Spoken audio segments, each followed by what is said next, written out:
The editorial coordinator, Daily Sabah. He joins us now live from Istanbul. So it was good seeing you. I was on Daily Sabah just today trying to find news of this meeting. How much of these talks you think are driven by money, investment, trade, rather than, say, ideology or diplomacy?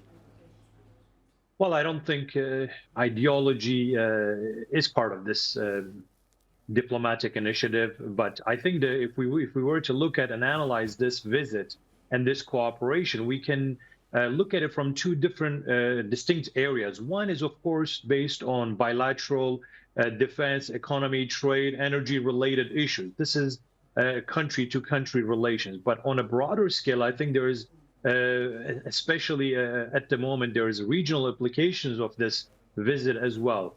Now, when we look at why now and what drove this relationship close to this, in this new regional merging, we can look at from Yemen to Sudan to Africa to Syria to current issues with Iran, and of course to Gaza and the situation there. All these issues have brought these two countries to act together from one looking at the regional developments from one perspective. And I think, some call this a new alliance, but I think this is instead of calling it a new alliance, I would say merging interests for these two players and two big players in the region.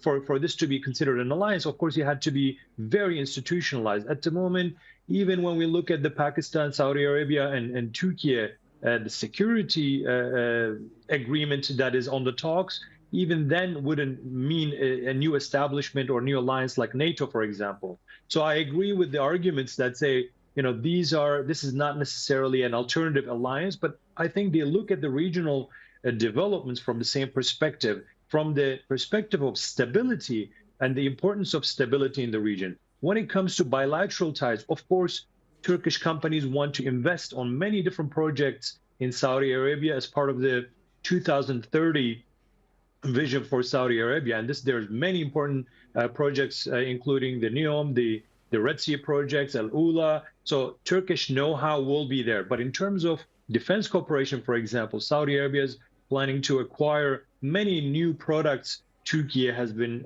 producing in the recent decade. So when we look at, to your question, it is not definitely ideologically driven. It's a very, I think, a tangible relationship that is based on win-win, not only bilaterally, but also at looking at it from a region-wide perspective.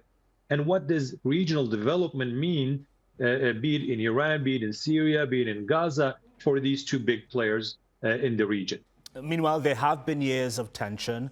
Given that, Mehmet, how deep do you think the trust is between the two leaderships? Is this reset fragile in your view?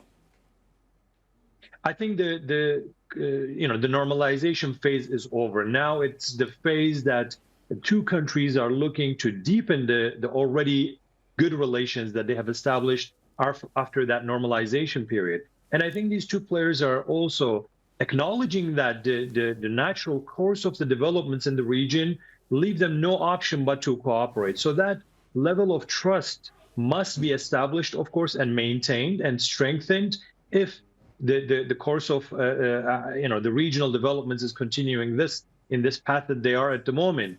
I think regardless of all this deepening cooperation, of course, there are two strong players in the region with strong opinions. At the moment, it seems that these opinions are merging. What the future will hold, of course, it would be a speculation to say that. But right now, I think the necessary trust is there for the two countries to cooperate at the level that they are at the moment. I always appreciate your analysis, Mehmet. Thank you for your time. Thank you.